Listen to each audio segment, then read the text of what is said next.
very excited for today and to be having all women entrepreneurs joining us.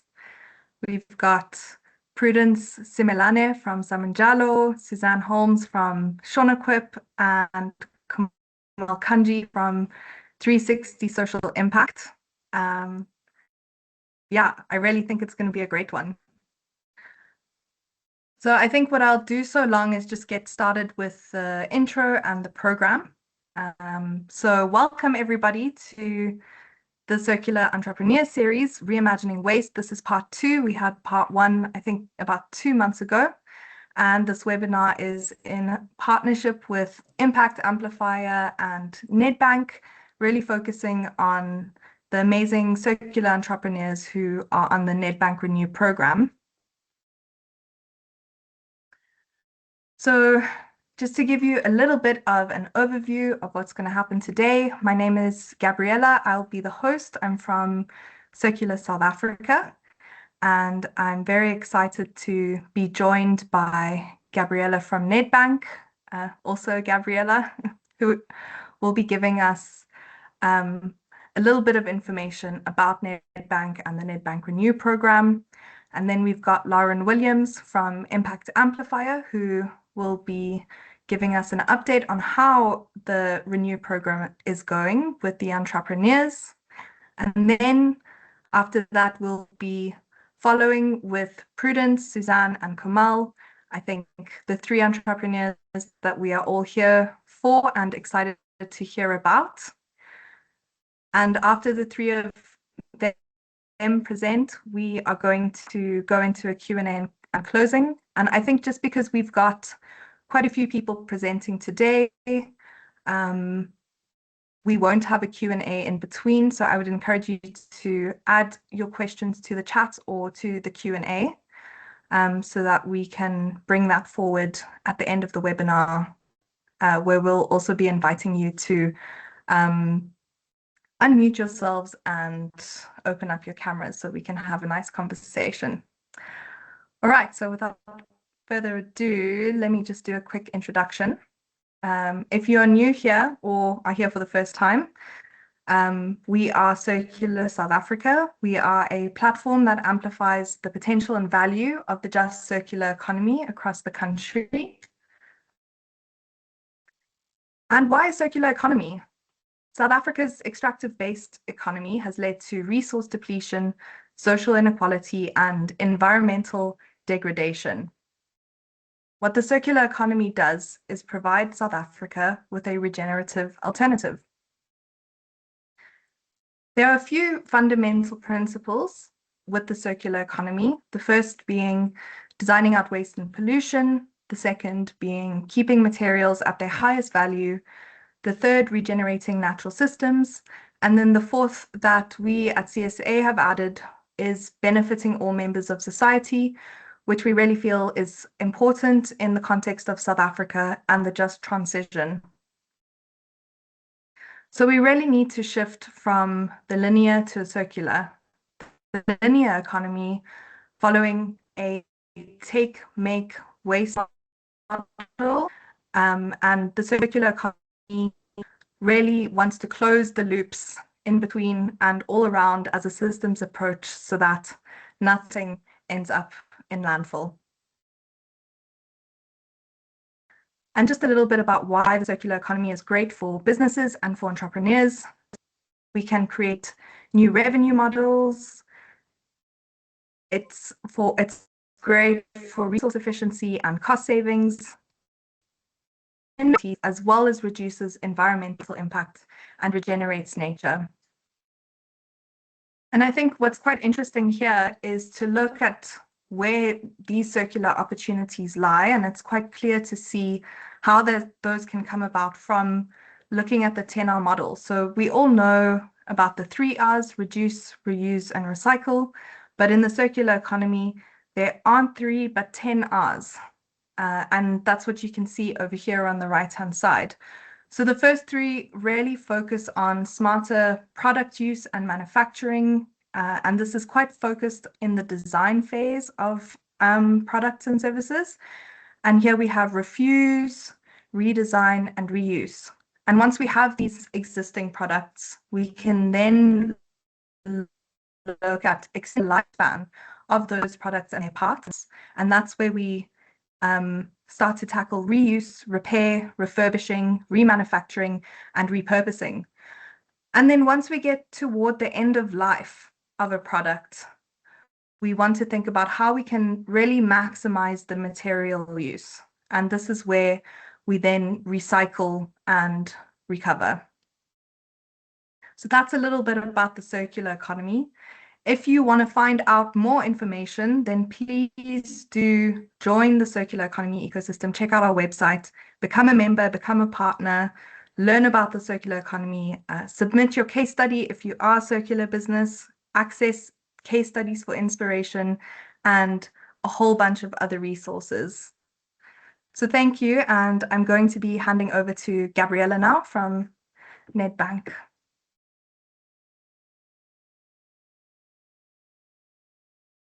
Hello, everyone. I hope you can hear me well.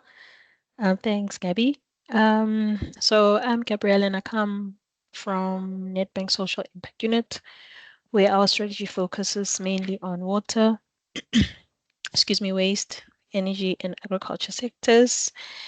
And just to give a bit of background in terms of this program, it was established in partnership with Impact Amplifier, and this was officially launched as the ReNEW program, which for us was a groundbreaking accelerator program that was essentially designed to tackle two of South Africa's most urgent, challenging areas, which is mainly youth unemployment and environmental degradation.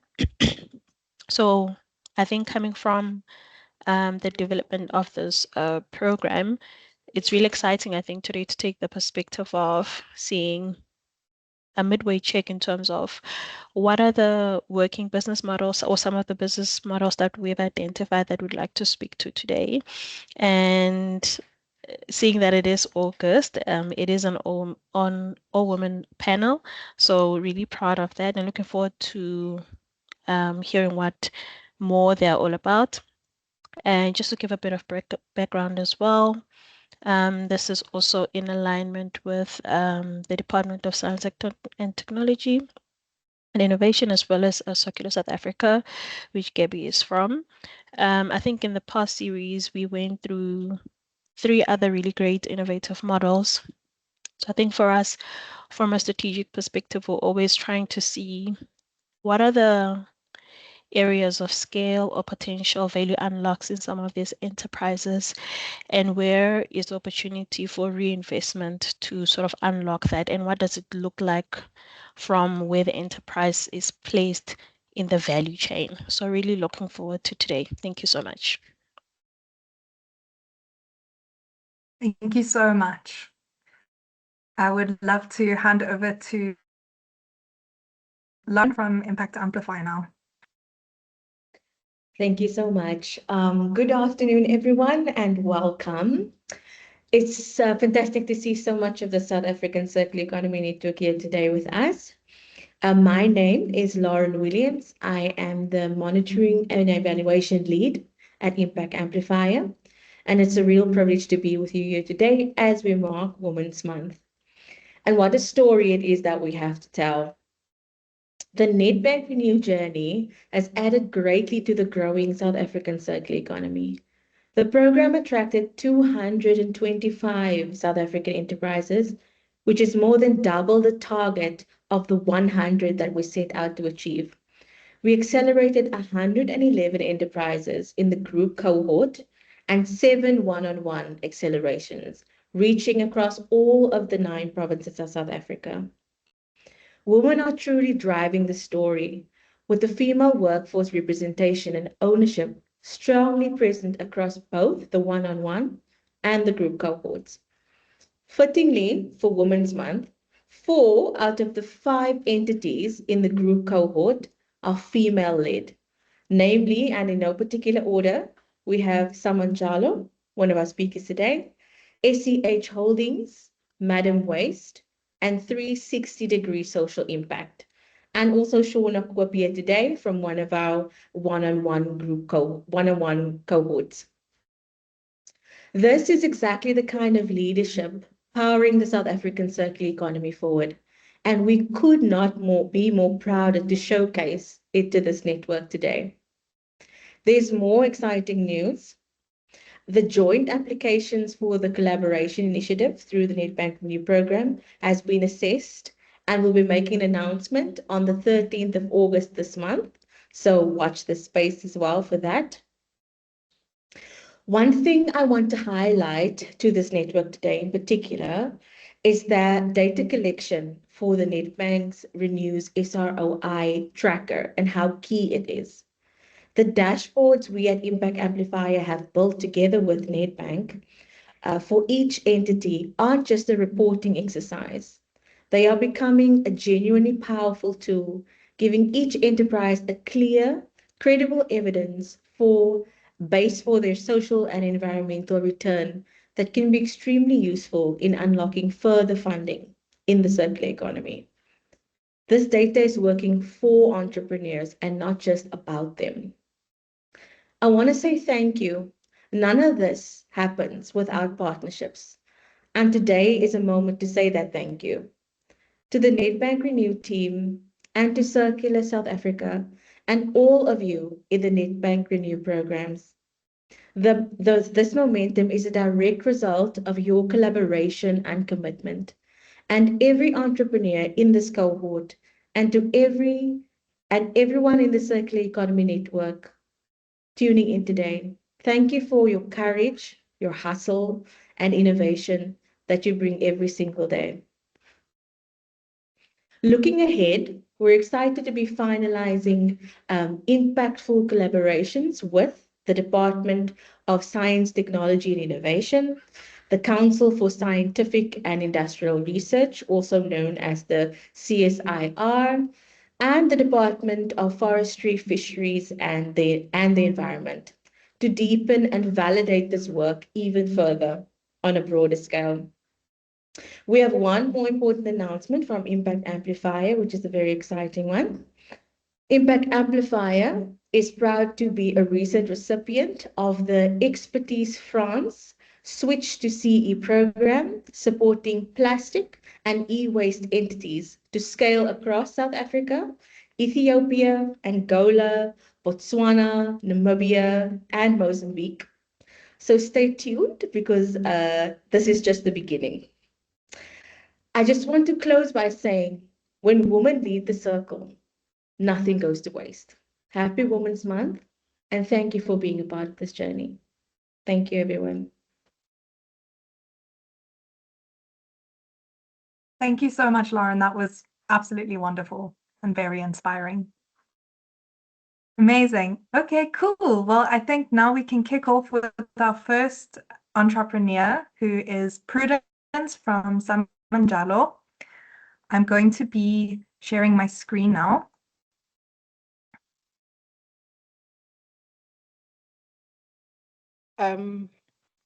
Is it good day? Yes, it is midday. Good day, everyone. And thank you so much, everyone, for joining. My name is Prudence Simelane. I'm a founder and the CEO of Samanjalo. So I'm going to play you a video, which is just a minute, just to give you an overview of who we are, and then we'll continue from there. If we can go to the video, please, Gabriela.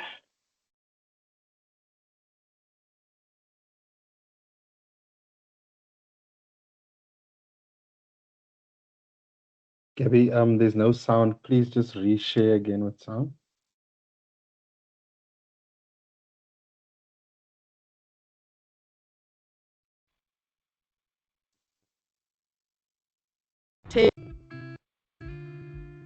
All right, the business is called Samanjalo, which means we stand firm and we continue standing. So what we do as an organization, we take the coal waste or waste from material that is everywhere around Mpumalanga, and we convert that to useful products, environmentally friendly products. When I hear my guys talking about the mountains, the ash mountains, which initially they never thought, what are they? And then they're able to say, we are making a difference and we're putting into a product. To me, that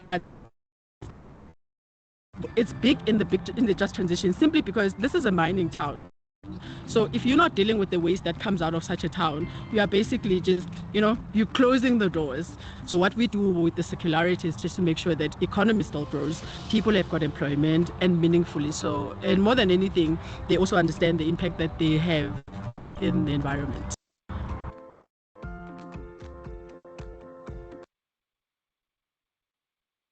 Thank you so much, Gabriella. This video always makes me smile as if I'm saying it for the first time every time I watch it. I do encourage you to look it up on the YouTube channel as well as on our LinkedIn page.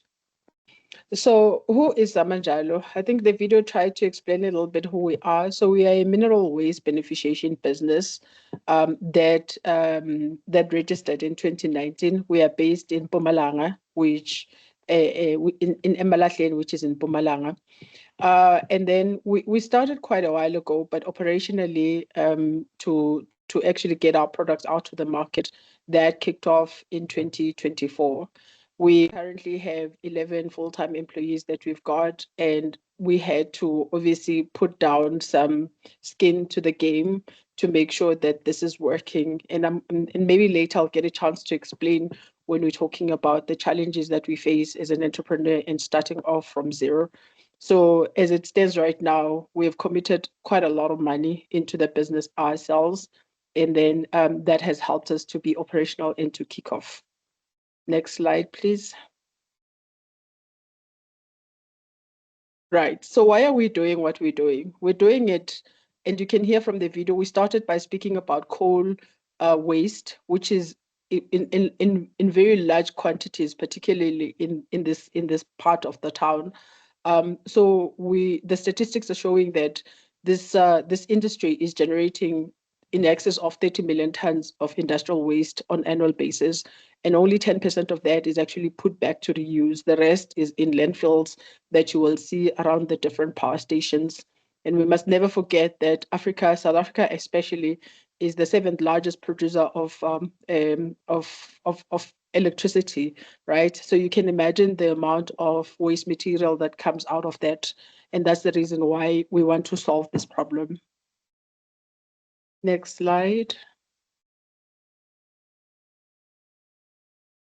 So in terms of proximity, we in a 100 radius proximity, we've got over 6 power stations, right?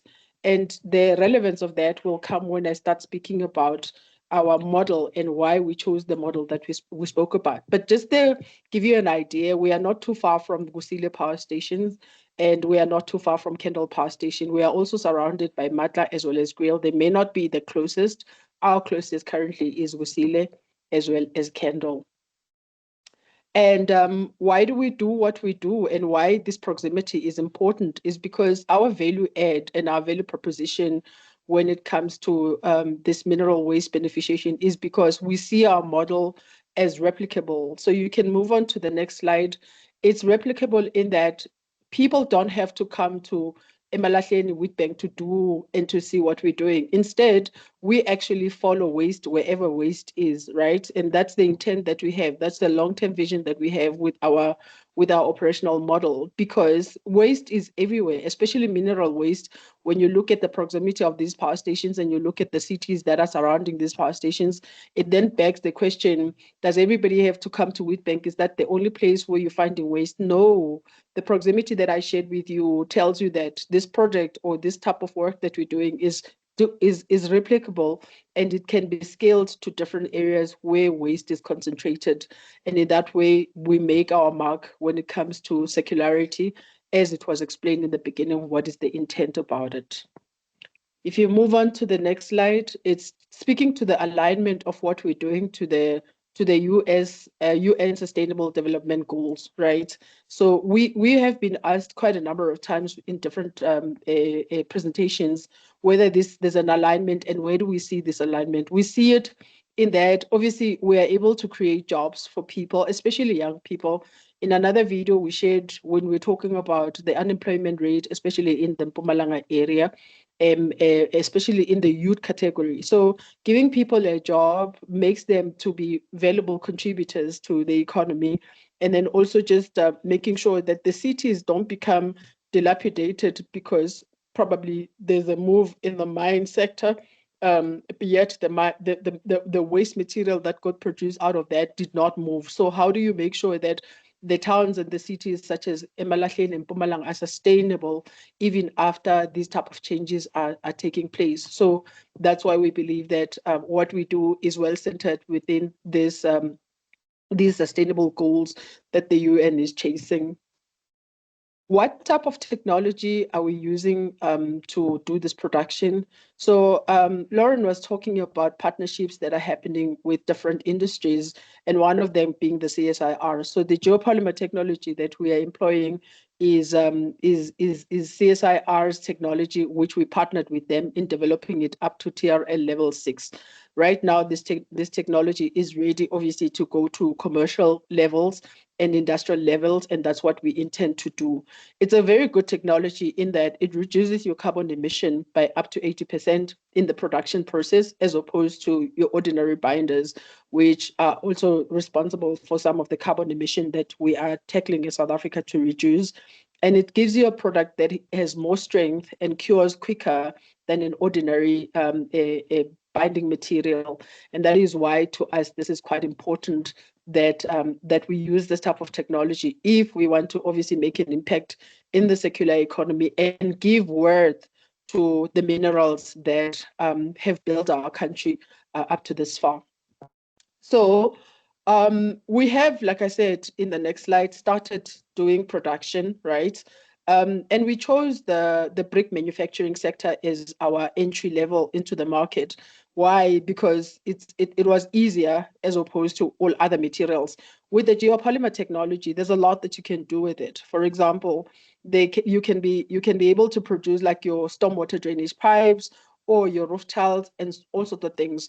But what was easy and reachable for us was brick manufacturing. And this is our gateway into the market. It's not exactly our identity. So when people are saying, here's a brick manufacturing plant over there, you know, we obviously correct that and educate what exactly do we do, because we mineral waste beneficiate. In other words, we take that mineral waste and give value to it by putting back into the market at as an environmentally friendly product.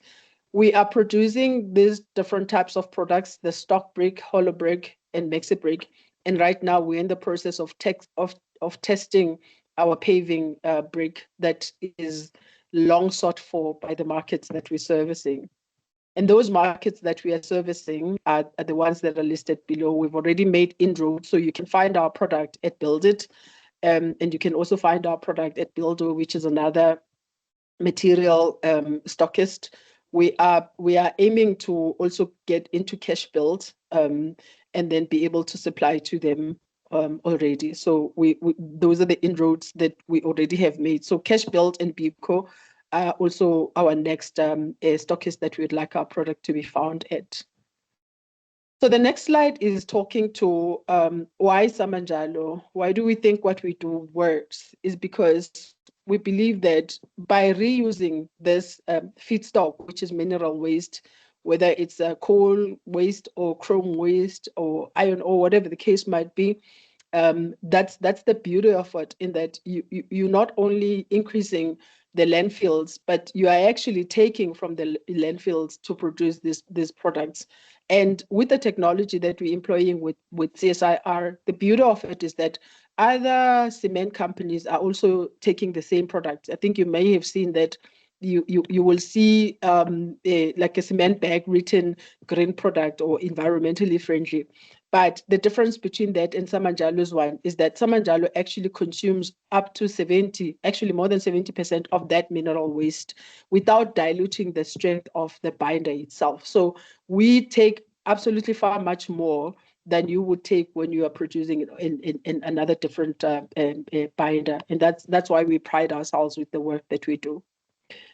Then the next slide is going to just give you an overview of how far have we taken this. So we have sold this to everyone. We have sold it to national, international platforms as well. If you look at the top left there, where it says Doc Patch, this is where Samanjalo was presenting in Ireland on this technology that we're using, on the circularity of the product that we've got. and that dog patch event was attended by our Deputy President, and they got to learn about our contribution as we make. We've been in the secular South Africa space before, and presenting our case as well and educating people on the secularity of this coal waste. We also presented at the G20 last year, which was quite exciting.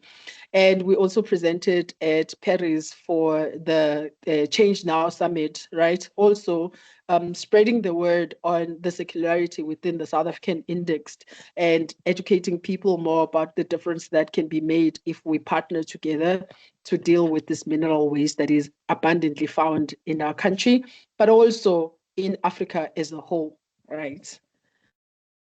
The next one then just talks about the size of the project. If you saw the video, that overview is that picture that you see there. So the project itself is worth about 9.8 million. 4.8 of that, which is a big chunk, is a commitment that we need to just fulfill with CSIR as we continue to industrialize. And then the rest of it is to expand our product line, as well as to try and reduce some of the logistics that we are sitting with, logistics cost that we're sitting with. So we currently have it evaluated at this cost at this point in time. However, can I go to the next slide and speak about this journey with Nedbank ReNEW, which has been absolutely amazing. I'm telling you, like, I'm not buying anyone's face, because one, I liked the call it the submissions that we had to make on regular basis after each topic, after you've done a model. Why? Because one, they forced us to actually do a retro, look at ourselves and see how are we selling ourselves? Do we even understand our storyline and how to package it? And for me, I have been speaking about Samanjalo forever, but I think the Nedbank ReNEW actually helped me to have that phrase properly, right? Such that it's palatable not only to myself, to my own ears, but to the audience that needs to hear it. The other thing that was great about it was the enlightenment on AI. Guys, I must tell you, during the sessions when we had to do like group work, I was getting lost half of the time.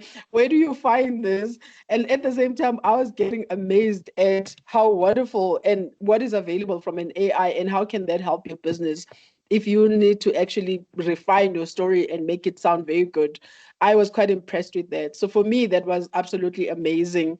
And whether the price has changed, it changed from whatever to whatever, it doesn't matter. I think from an entrepreneurial journey, we've learned one thing: every rand counts, right? Especially when you also have your own flesh on the skin on the game. You appreciate anything that comes because you understand the value to it. And to us, whether if the kitty comes through, this is what it will immediately help us with. Because when you look at that 9.8, it's talking to quite big projects, but there are some things that fall by the wayside which do need attention. For example, how do you make sure that your employees embrace the culture of the organization that you are trying to establish with them?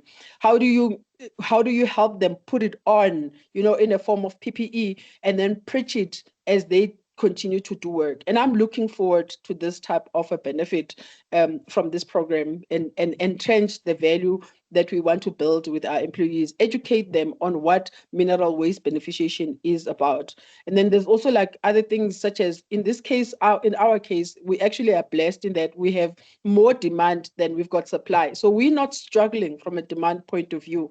And what this is going to help us with is just to meet that demand ahead, right? And be properly positioned. So we are very excited about this partnership with Nedbank. So who's the management, who's the leadership behind this? The next slide will show you that. You see me there as the chief executive of the business, and we are very happy to have our CFO, who's also another lady, very young, vibrant young lady. And then we've got a gentleman that is helping us on the operational side. Very excited about the team. The next slide. So Should you be interested to have more information on Samanjalo, we have constructed or put together a data room, which is for our investors and potential investors. So we are happy to share that with you if you're interested. So you can contact Prudence there should you want to get more about Samanjalo. So that's in a nutshell who we are. Thank you so much, Gabriela.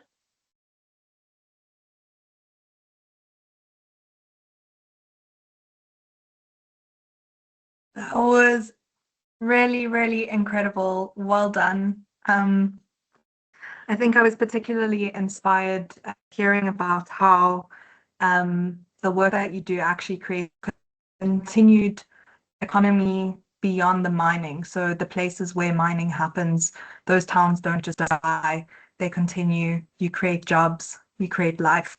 So I think that's really incredible. I would love to now hand over to Suzanne from Shornequip. And then just to say to everybody, if you've got any questions, just pop them in the Q&A or in the chat, and we'll get to them a bit later. Hi, Suzanne. Hi, Gabriela. Thank you very much. I'm Susan Holmes. I am in partnership development with Shornequip Social Enterprise, and I will just share my screen.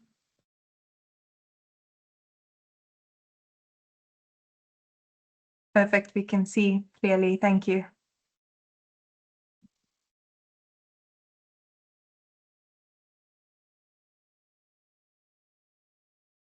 Shornequip is a social enterprise comprising 3 separate legal entities: Uhamba Foundation, Parent Champions, and Shornequip. And all profits generated by the for-profit company are reinvested into achieving social impact purpose, mainly around children with disabilities and their family. So Shornequip manufactures wheelchairs. We've defended the transversal tender with government for Department of Education and Department of Health for nearly 30 years. And we also manufacture items like waste reclamation trolleys and first last mile transporters. Uhamba Foundation addresses the social barriers to disability.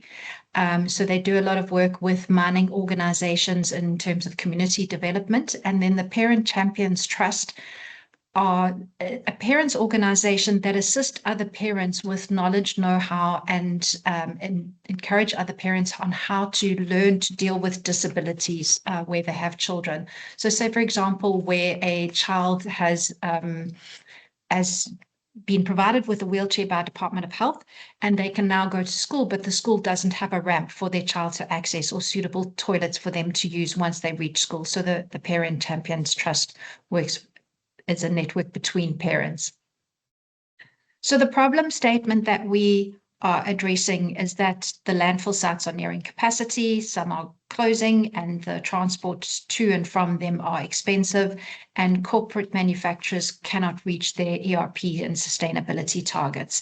And we have reclaimers contacting us on a weekly basis wanting to purchase a waste reclamation trolley, but don't have access to finance to be able to do so.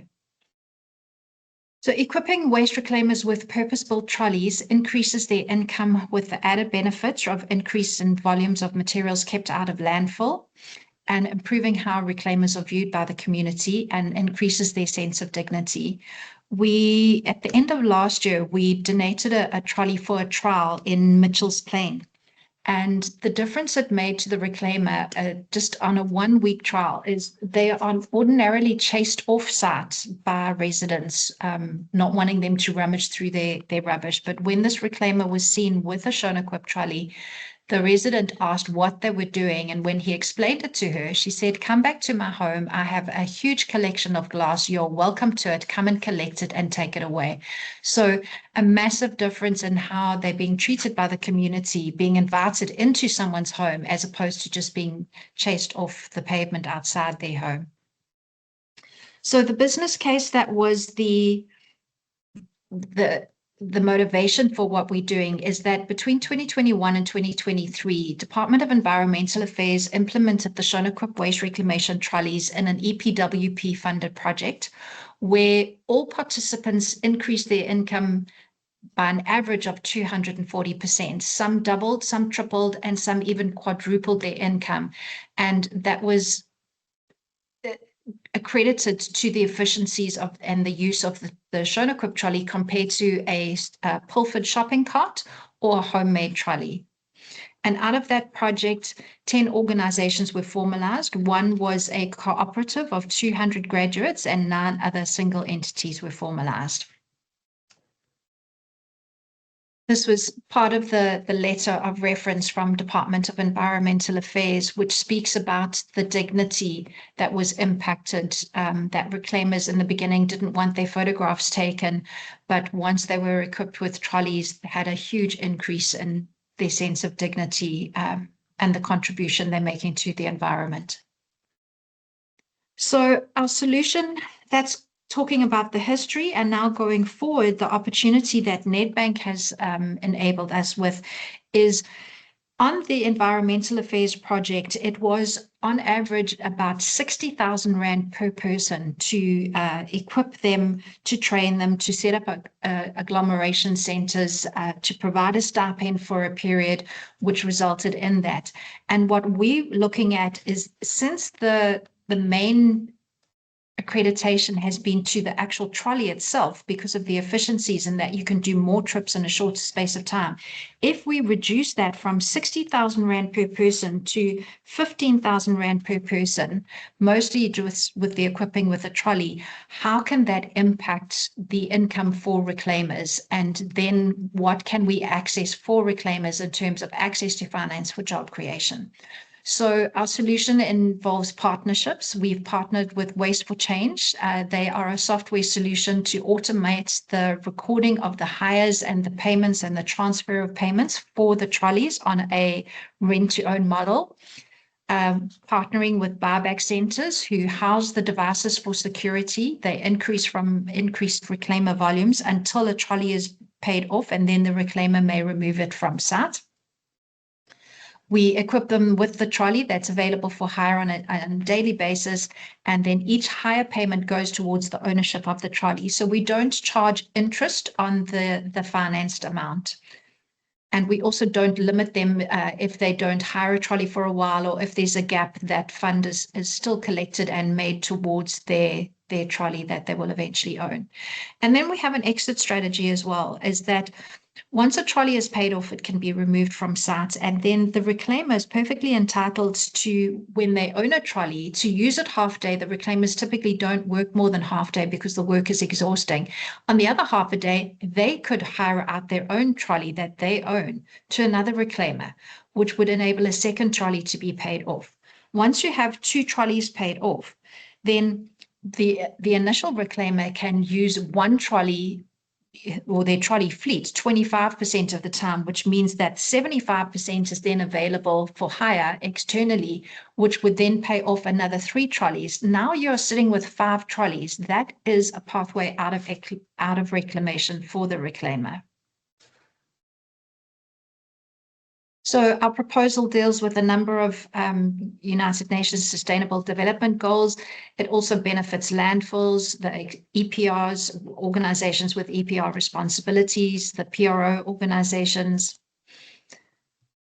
Our vision and mission as Shown-equip is a world where every individual with a disability is valued and supported in their families and communities, and driving disability-focused social change. We have yesterday been awarded a 10 million Rand grant by IDC to replicate the Department of Environmental Affairs project, but with 100% of participants being people with a disability. And this is one of my favorite pictures that I like to share because it gives you a visual representation of what inclusion looks like. Inclusion is about every person, regardless of their disability, being included in all activities as much as they possibly can.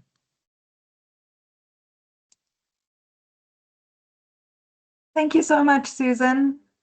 I think, yeah, it's just really, really powerful, the work that you guys are doing, enabling reclaimers and also just dramatically reducing landfill waste. But it's really so much more than that. And I think quite strongly speaks to the principle of benefiting all members of society in the circular economy, and really how important that is in South Africa. So thank you so much. And congrats on the grant. That is absolutely incredible. So now I would like to hand over to Kamal. Yeah, let me share screen for you so long, but very much looking forward to your presentation.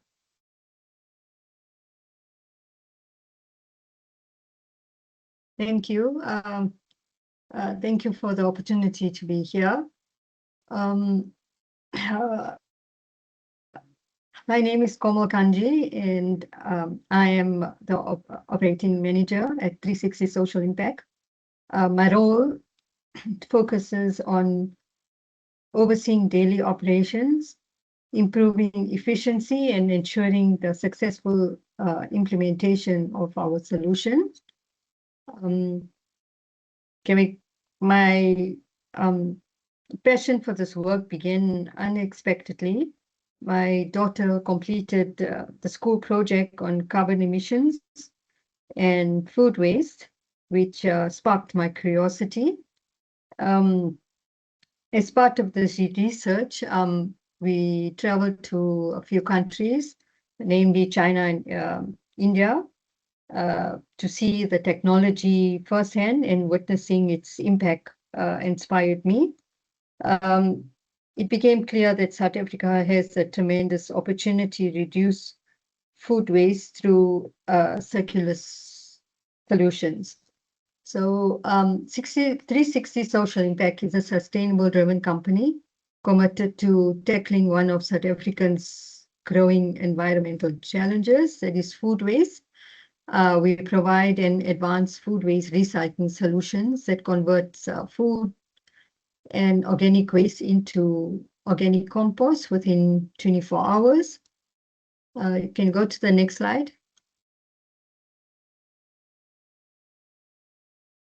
So every day, tons of food from hotels, restaurants, shopping centers, etc., sent to landfills. As the waste decomposes, it produces methane, a greenhouse gas, far more potent than carbon dioxide. It's contributing significantly to climate change. At 360, we are solving this problem to circular economic principles. Instead of treating food waste that is discarded, we see it as a valuable resource. Next page. So our business uses innovative technology that processes food and organic waste into organic compost. These are our technology that we use, the small to medium solutions that the kitchens and restaurants and canteens can use. We can put up to 500 Ks per day in this technology. Then we have the medium to large solution. It's for commercial and industrial institutions. This can take up to 200 Ks per day. And then we have the large and customized solutions. We can customize the technology according to the output. This goes up to 5,000 kgs per day. Okay, the next one. Next slide.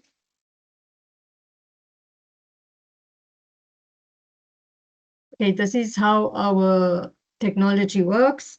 The machine automates the composting process. The humidifier sensor checks how wet the waste is. The heat is turned on and the machine stirs the waste. The water in the organic waste evaporates and reduces its volume. And then the microorganisms gets activated and decomposes organic waste into compost. So your compost is reduced to the volume of 90%. Next slide.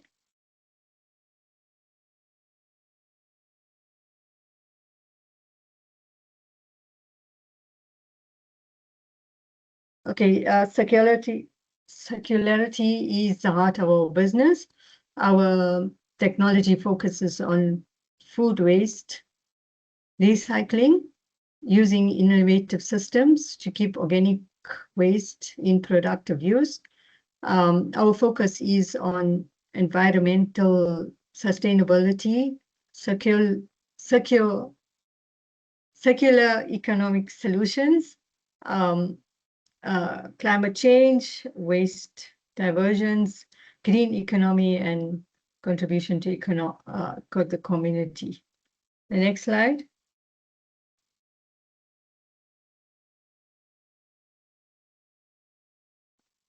This is how the circular economy works.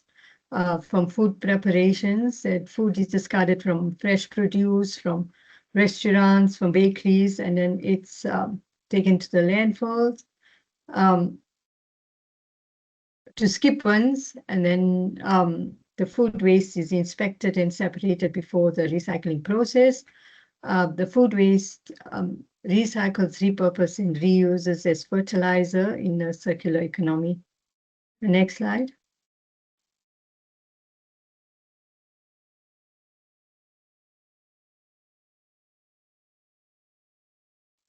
So the food waste, the causes of food waste, the general factors contributing to food waste is a supply chain efficiency. The fresh fruit and vegetables have a short lifespan. They generally get quickly spoiled. General supply and demand factors. So there's overproduction. It's mainly in the bakeries and catering and deli meals. The bakeries have a short lifespan in the products. The mismanagement of inventory, and in South Africa, load shedding challenges also contributes to food wastage. Next slide.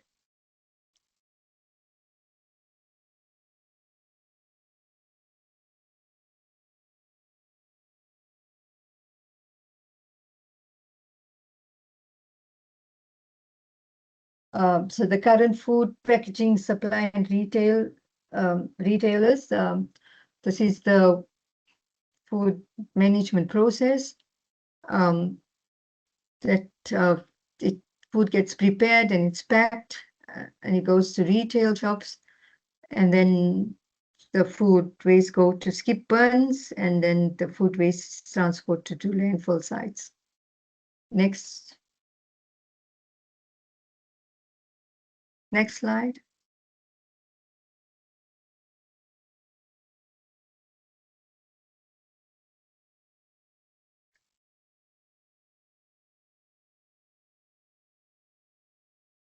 The next slide is on the bakeries and deli food waste management process. It's the same. It's freshly baked. It goes to retailers, and then the discarding of food, and then the disposal goes to the landfill sites. Now, in the next slide.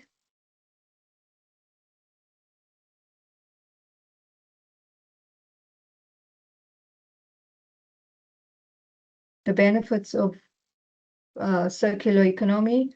The reduction in volumes of food waste is being discarded to landfill sites. The direct reductions in volumes of food waste and cost savings that are associated to transporting food waste to landfill sites, and the direct reduction in greenhouse gases is a direct contribution towards the reduction of global warming. The food waste can be recycled, repurposed, and reused as organic compost in the production of agricultural products. And then it generates long-term municipal cost savings by diverting organic waste from landfill sites, and reducing waste disposal volumes, improving waste management efficiency, and enhancing resources recovery through circular economy principles. The next slide.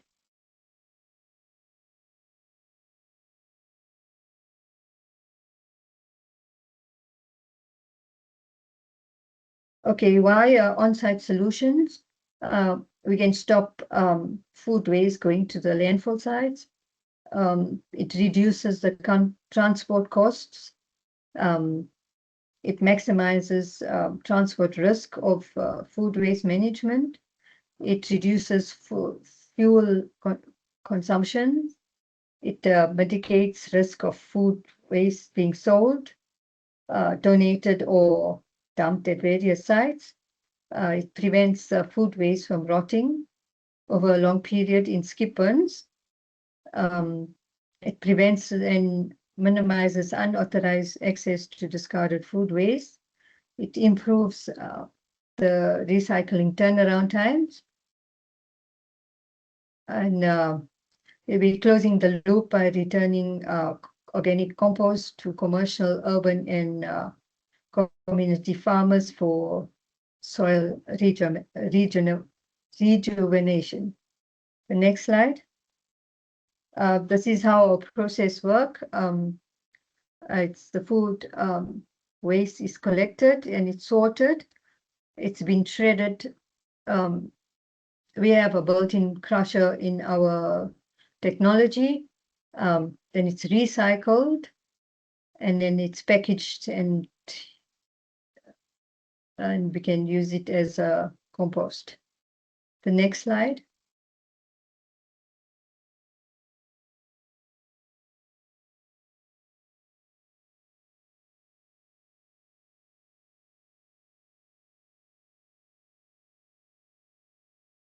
The next slide. Okay, this is our ESG and climate impact.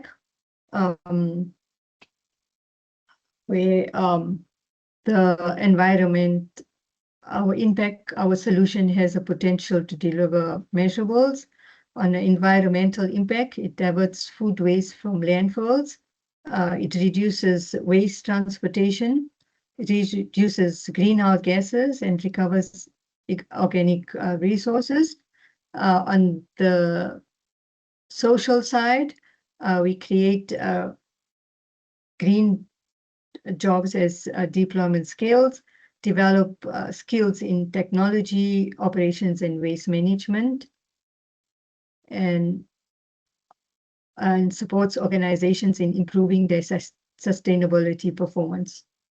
Okay, next slide.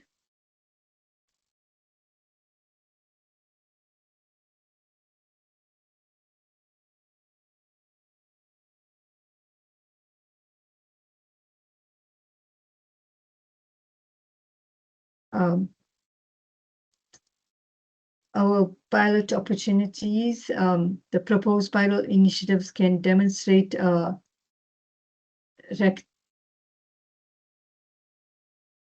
rectable national model for municipal waste management, fresh produce wholesalers and markets, malls and hospitals, community-based circular economy farming projects. The potential pilot stakeholders are municipalities, waste bureaus, agricultural sectors. Can go to the next slide.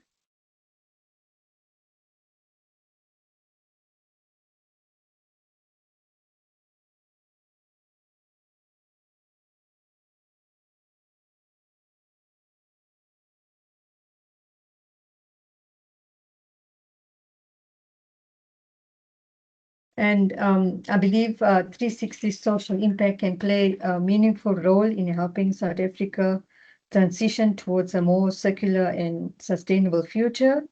By partnering with business, municipalities, and communities, we can divert food waste from landfill, reduce greenhouse gas emissions, recover valuable resources, and demonstrate that what we once considered waste can become part of a sustainable cycle that benefits both the environment and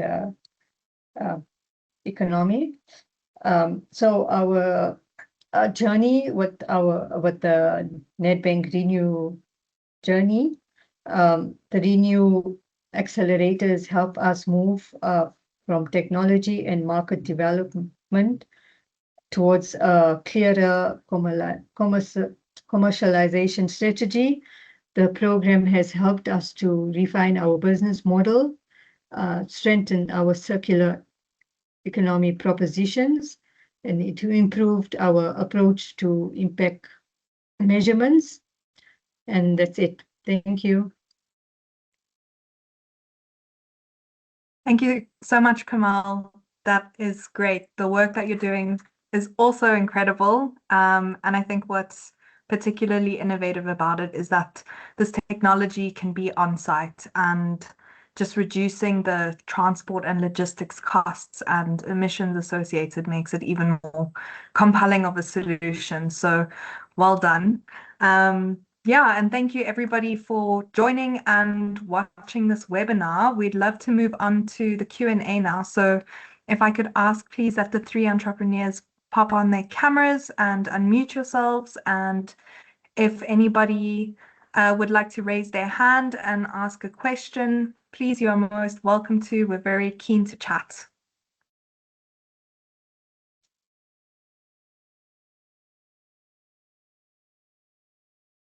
Gabby, I'd just like to start off by just saying that thank you so much that's for the brilliant presentations. I know there was a question that was asking you, Kamal, is your soil accredited? That was a question. We are in the process of getting ours accredited. We're part of the Orasa Association, so we are going to get our compost accredited.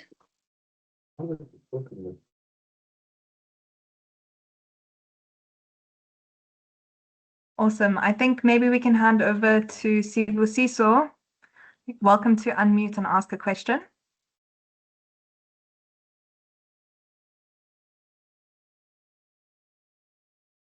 Morning, guys. I hope you're well.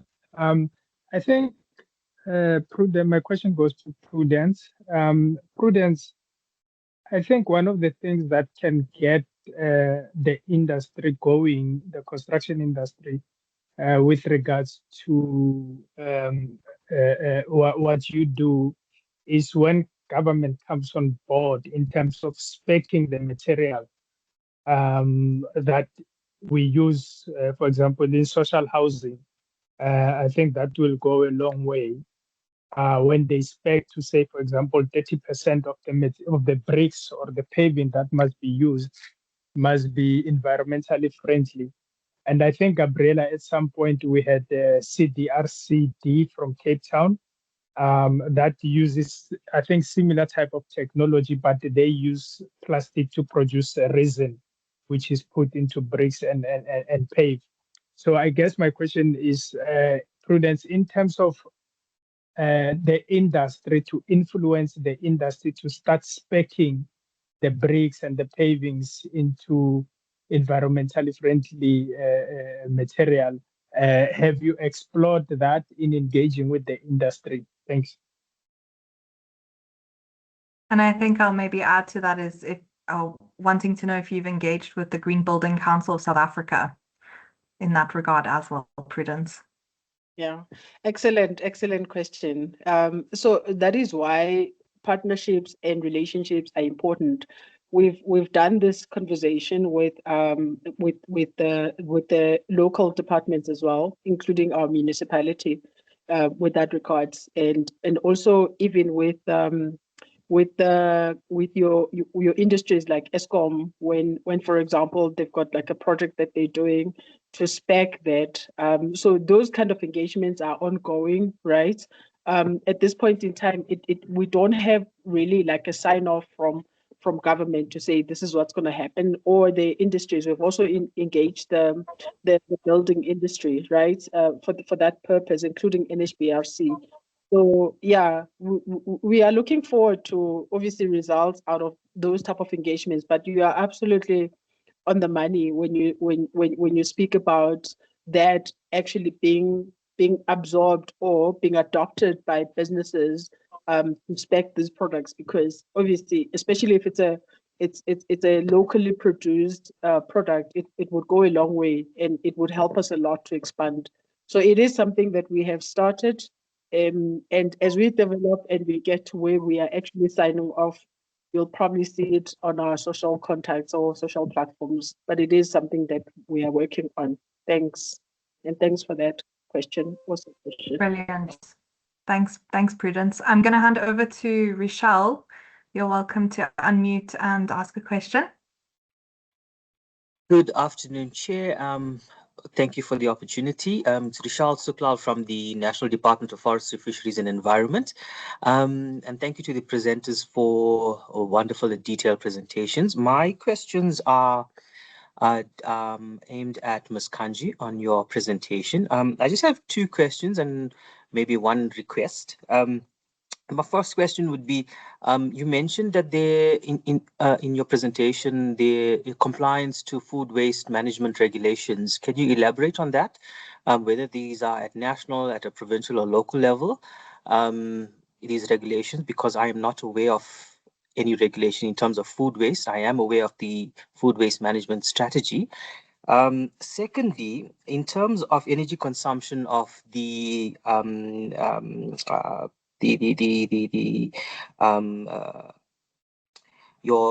container systems are over a 24-hour period. What is the energy consumption on that, and can the system be integrated or modified to use solar?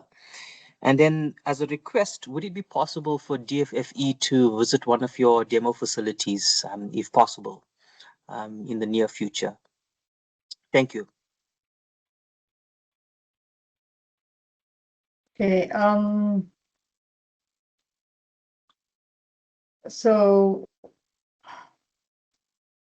our machines are ISO accredited. We haven't.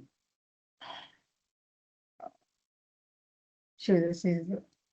I'm just operational management, but our food waste. It converts food waste within 24 hours. If you can you just email us on the questions that can be answered by our CEO, and the machines can be. We haven't gone into the solar system as yet, but we are in the process of communicating with our partners to do that.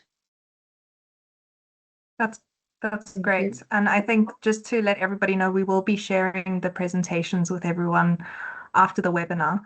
Kamal, do you guys have a demonstration site to visit? Yes, we do have a demonstration site. You can just contact us and we will guide you to where our site is. Okay, perfect. Thank you. And thanks, Rochelle. And then, yeah, let me hand over to Max. You're welcome to unmute. Hi. Yeah. Hi. Hi, Gabriella. Hi, folks. Nice to see everyone today. I hope you're all well. Yeah, so I think my question is maybe broadly to Prudence, because I think her business model has mostly been commercialized in the circular space versus the other two entrepreneurs. But at what degree and at what period does it make sense, Prudence, for your organization not to raise grants anymore, but you're at a matured level to be raising concessionary debt and other forms of commercial capital, and have you thus far? And how do you see that now intersection between your growth and the type of capital that you perhaps were raising in the past to where you are now, to what you will raise in the future, And how do you see if it's the same or differing or changing as you grow? Excellent. Thanks for that question. So the problem with, or let me say, the challenge with the industry where I'm at, you are correct when you say it's been largely commercialized. It's the type of seed funding that is required, and I think that's where we've been spending most of the money that we've been raising, right? Because when you're starting from zero, even doing ground leveling just so that you can put your your machinery there is quite costly. So that's why even I spoke about the kind of funding that we've engaged into the business itself. And this was prior to revenue generation.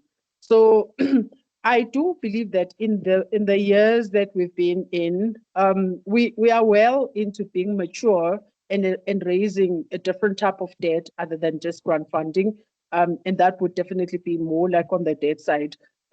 Because one, we've got the market penetration, we've got the market entry, we've got the demand. The only gap that we need to close now is that most of that funding had to go to more of operational and readiness and machinery. And right now, where we at, we need to actually just either add a second machinery to our production plant, or just overhaul the entire production yard so that we don't have the mechanic failures that are hampering your continuous production. If we get through that hurdle with the type of customer base that we've got, we introduce the fourth production line that everybody is looking for, which is paving. That should set us well on a different trajectory in terms of funding that we must be raising going forward. So we are aware of where the hurdles are currently. We see ourselves, we're still targeting this year to actually introduce our paving into the market. And we believe that with all of this being cleaned up in this year, we should be well into commercial or different type of funding in the next round. I hope that's awesome. Yeah, thank you, Prudence. I think that's an important step, because if we look at the maturity of all the Nedbank ReNEW companies, Prudence, you're seemingly now moving into a different phase that Kamal is in. Susan's, in fact, reached that phase probably in the main Shown-Equip business and the wheelchair business, but not necessarily, and you can tell me if I'm incorrect, Susan, but this part of the business on the waste reclaiming is very much still very early stage. So taking on different capital or types of capital might be too immature as this product and its scale matures. But I think many of you are going through that difficulty of shifting out of grants into commercializing and taking on different types of capital, but still being ready you might be ready for other capital, but the banks might not be ready for you. Correct, absolutely.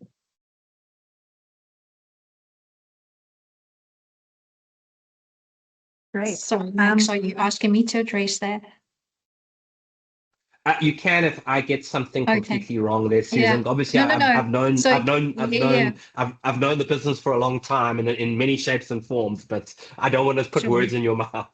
No, that's fine. So we actually have been granted funds for this project at a really competitive rate. I'm not sure if I'm allowed to disclose the details of it, but very, very competitive. And I think an amount of 8 million rand has been a facility has been granted to us.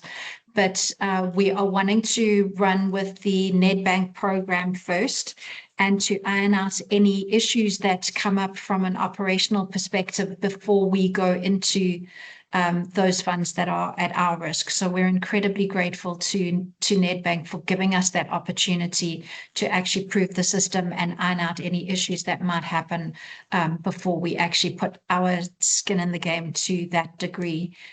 So yes, we're investable.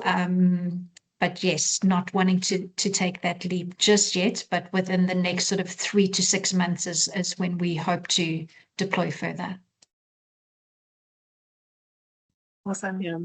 Thank you. And then maybe just Susan, just a quick question before I hand over to Natalie, who's got their hand up. But I wanted to just find out from you if with the mobile trolleys that you create, with the reclaimers, do you have like a repair program or something attached to it in case those trolleys break for maintenance? Sure. So we do have a repair program for our wheelchairs, obviously, but being an ISO 13485 accredited medical manufacturing facility, we've applied the technology that we use in manufacturing wheelchairs to these waste reclamation trolleys. Wheelchairs are designed to last a person's lifetime. So you're talking about, 15, 20 years. And the trolleys that were deployed in the Department of Environmental Affairs project between 2021 and 2023, we haven't had a single device come back as yet requiring repairs. So that project was deployed in Western Cape. This project at the IDC and the Nedbank one will be deployed in the Western Cape. If there are any issues, we have the facility nearby in Ottery to attend to them. But yes, it is definitely part of our program and our intention to have both waste reclamation trolley repair and wheelchair repair centres in all provinces in South Africa. So it's the wheelchair repair centres has been on our radar for some time. We're trying to find out how we can deploy those, and then the reclaimer trolleys could be repaired in the same centres. It's the same type of materials and spares that are required. Brilliant. Thank you. Natalie, over to you. Welcome to Unmute. Hi, everybody. Thank you for everybody for sharing their inspiration. It's really encouraging. Kamal, my question is for you. I deal a lot with the soil health space, and I'd love to find out about the end product that comes out of those units. Have you done growth trials and on different crop types, and are there any studies that show once it's applied to soil, the improvement of water retention and the responses to of the crop to the compost? Thank you.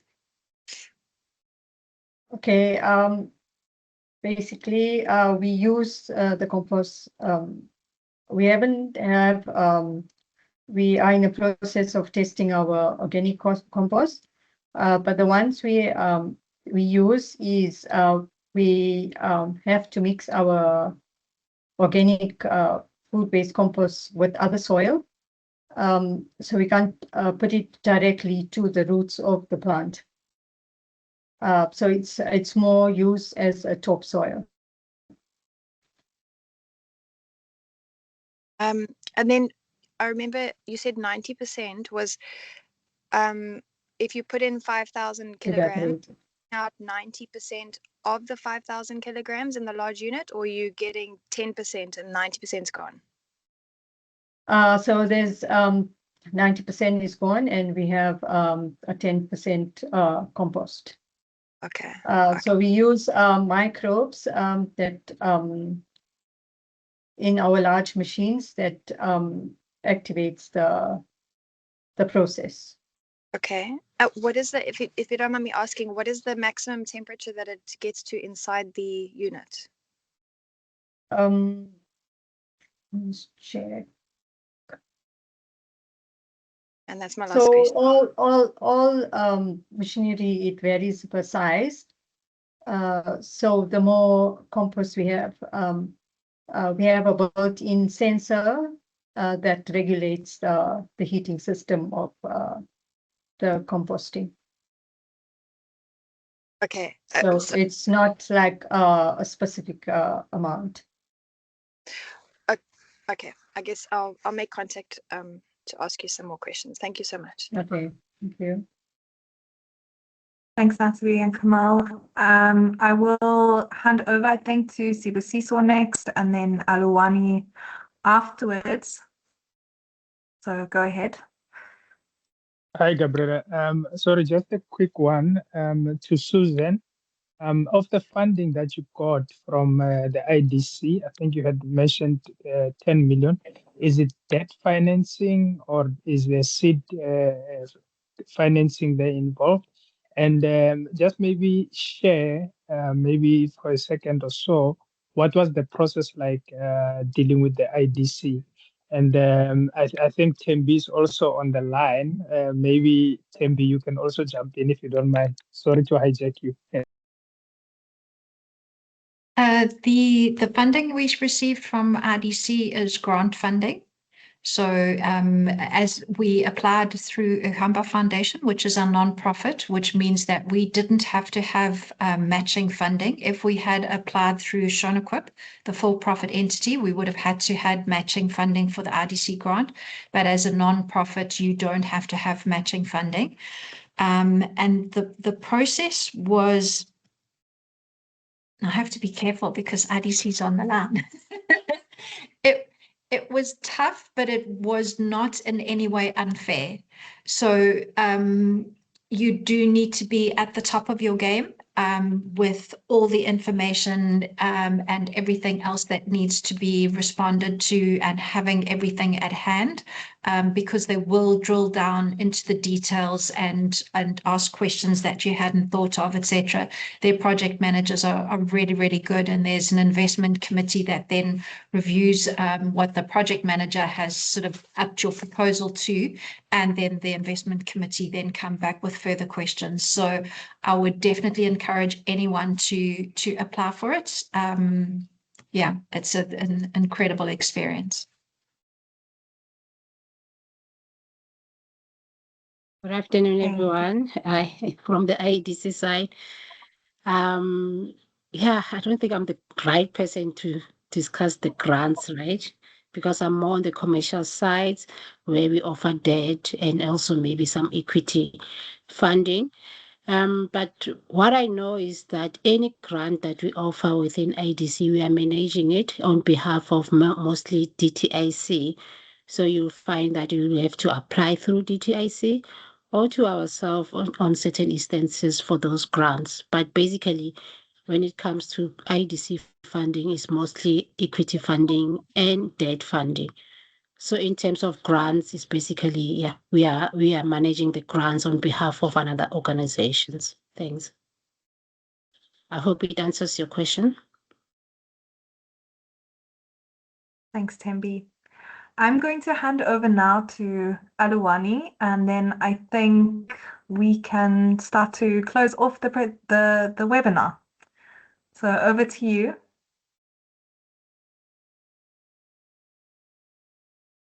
Thank you, Gab. My question is directed to Komal. It's just a logistical, question regarding the collection of the food waste from the different sources. I wanted to find out, Komal, how do you deal with the mix and actually poorly segregated or sorted food waste so that you get specific material, food material that is organic waste, and therefore using that for your composting and therefore different compost materials. So how do you deal with that? Because if you go to large retailers and some sort of restaurants, in fact, those are the most common culprits, that they just throw everything mixed together in one place, which presents a challenge if you want to make a specific product, for example, composting, that needs to be very specific with regards to that organic waste. Thank you.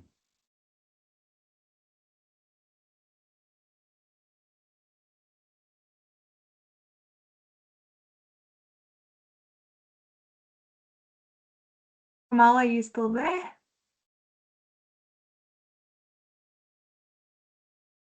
Sorry, thanks for the question.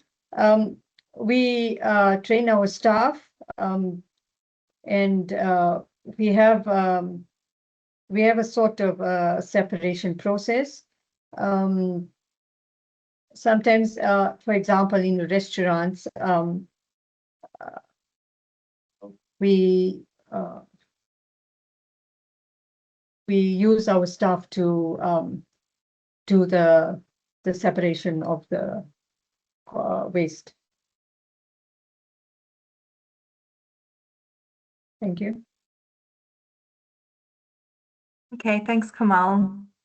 I think just to let everybody know, we will be sending through a post-webinar email with a recap of this webinar if you missed anything, as well as the contact details of these 3 amazing entrepreneurs and their presentations. So if you want to get in touch with them beyond this, then just look out for that email. I would love to thank everybody that was involved today, but especially those of you who have participated and engaged with us here. And I'm wishing you a beautiful rest of your Wednesday. Thank you so, so much. Bye, everybody. Bye, guys. And thank you to Bye. Nedbank and Impact Amplifier. Bye. Bye.